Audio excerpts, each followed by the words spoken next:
Muchas personas se preguntan qué es la acromegalia, esta enfermedad poco frecuente que modifica ciertos rasgos. Y hasta acá les cuento.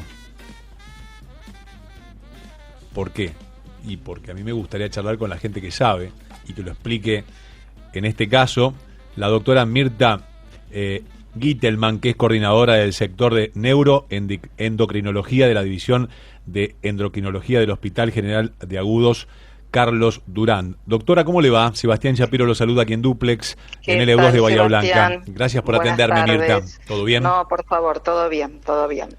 ¿Qué es Bueno, la ¿qué es la agromegalia? acromegalia? La acromegalia es una enfermedad endocrinológica, sabemos los endocrinólogos, que es el resultado del exceso de una hormona que es la hormona de crecimiento, producto de un tumor benigno que está en la hipófisis, que produce el exceso de esta hormona. Y el exceso de esta hormona va a generar cambios, no siempre, pero en la mayoría de los pacientes, cambios, como vos dijiste, en los rasgos faciales, aumento del tamaño de la nariz, aumento del grosor de los labios, prognatismo, la mandíbula crece, aumentan las manos, las pacientes se quejan porque no le entra el anillo, no entran los zapatos, pero aparte de los cambios fisonómicos que no están en todos los pacientes, hay otras comorbilidades o enfermedades asociadas como hipertensión, diabetes, y si no se trata, el paciente puede generar enfermedad cardiovascular y algún tipo de cáncer. Este tipo de enfermedades están asociadas con las personas que, por ejemplo, miden 2,30 m, 2,20 m y pico. Sí, ¿Tienen eso ese patrón o son dos cosas totalmente distintas? es la misma enfermedad, pero en diferentes etapas de la vida. Ajá. Es la misma, es el mismo tumor. Cuando el tumor se presenta antes del cierre de los cartílagos de crecimiento, hablamos de gigantoacromegalia o gigantismo. La persona crece en alto, son poco frecuentes, mucho menos frecuentes que la acromegalia, la aparición de la enfermedad en etapa pediátrica adolescente, ¿sí? Es más frecuente en el adulto. Después de los 20 años, cuando ya se cerró el cartílago y ya no se puede crecer en alto. Se crece más bien en ancho los huesos, ¿no? Pero en alto el gigantismo es muy poco frecuente y está asociado al 50% de enfermedades o a causas genéticas, que no así la acromegalia. ¿Cuánto tarda en ser diagnosticado? El diagnóstico, lo más importante es sospecharlo, porque hay una gran tardanza desde la aparición de los síntomas hasta el diagnóstico, que puede ser de un promedio de 4 años hasta 10 años. El médico generalista muchas veces no se da cuenta y pasa el paciente por muchos especialistas y llega al endocrinólogo después de muchos años con ya mucha sintomatología. El diagnóstico en sí es un análisis de sangre y una resonancia. ¿Cómo se vive con esta enfermedad? ¿Cuáles son los controles que se hacen, las medicaciones que se toman? El tratamiento es quirúrgico y muchas pacientes se operan y se curan.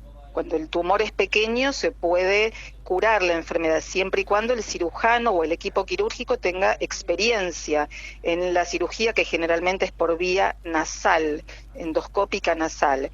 Cuando no se cura, requiere algún tratamiento farmacológico, que en nuestro país tenemos todos los tratamientos farmacológicos, son inyecciones habitualmente mensuales, el paciente en general controla bien la enfermedad y en algunos casos radioterapia, y con el tiempo puede curarse también la enfermedad. Los pacientes adultos que perciben progresivamente esto que usted decía, el cambio de calzado, el aumento de su nariz, sí, el mentón, después articularmente, ¿cómo? Porque si aumenta todo esto, articularmente deben tener algún tipo de afección también, ¿no? Sí, la enfermedad articular es muy frecuente. En el 70% de los pacientes tienen dolor articular y deformación ósea. Cuanto más tiempo se tarda en la enfermedad, menos reversible es esta situación, y puede generarle una alteración en su calidad de vida, claramente. Sí, la enfermedad articular es muy, muy frecuente, así como también lo llamamos las apneas de sueño, que es por el aumento del grosor de la laringe y de la lengua, Es muy habitual que vayan al otorrino, es muy habitual desde lo traumatológico el túnel carpiano también en estos pacientes, así que hay maneras de diagnosticarlo, digamos, tempranamente. Nosotros muchas veces hicimos campañas de concientización, no solamente en población, sino que dentro de la comunidad médica, que es muy importante eso. ¿Puede ser hereditaria?